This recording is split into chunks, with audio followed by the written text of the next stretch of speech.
Ndichida kusumuka mumwe wacho ndo pakabva abuda mubhava achinditema musoro nebhemba.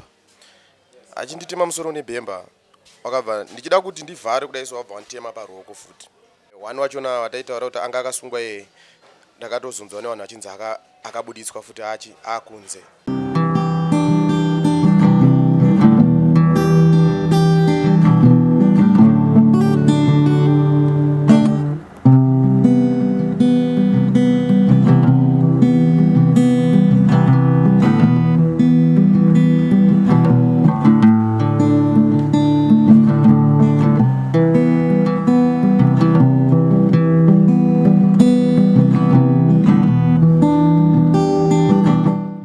Kwatogara kunoko kunonzi ku Airport ku Green Valley.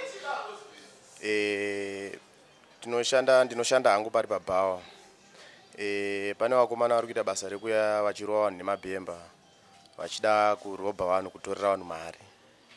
Sekuti inini vakauya ndiri paBhora kuri kuma 8 pachaonekwa Bhora reChelsea kuri kuma 8 musi wa27. Wabva wasvika ndatobatidza TV vanhu vachiona Bhora. Wabva wati zvoni tikuda kuonawo Bhora reChelsea ndandaisa Bhora reChelsea. Saka kwabva kwasvika vamwe vanhu vakati kore City iri kutanga nguwai. Ndakati ndisi kuziva time zvikanzi titarisiro time. Saka reCity raitanga na 10:30. Ndanobaya channel ndichinja channel paTV. Ndopa wakabva wati uri kuchinjirei channel. Ndakati ndachida kutasira vamwe time yekuti waite vazive time kuti vanozoya nguwa yachida kuonawo Bhora. Ndopa wakabva wati uda kuita ndimba repaBhora here. Ndakati aiwa isiriyo nyaya. Zvikanzoni saka uri kuchinjirei. Ndakati aiwa ndanchitasira vanhu time yeBhora. Saka ndopa wakabva watotanga kutondorova mambama veve. Watondorova mambama ndakati wabvunza kuti ko mukundiroverei. Pandakazowasunda ndichitoda kuti ndibude panze. Ndopa wakabva wandisundidzira apa wairi apa. Vachindisundidzira apa ndichida kusumuka mumwe wacho ndopa akabva abuda mubhava achinditema musoro nebhemba. Achinditema musoro nebhemba wakabva ndichida kuti ndivhare kudai wabva wanditema paruoko futi.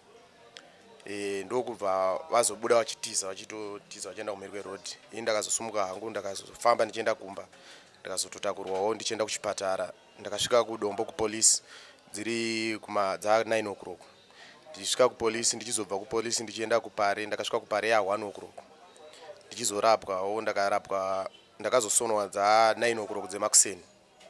Ndichizodzoka ndabva ndadzokera nemapepa angu kupolisi. Ndichidzoka kubva kupolisi ndabva ndangoya hangu kumba. Day rechi3 ndadzokera futi kupolisi.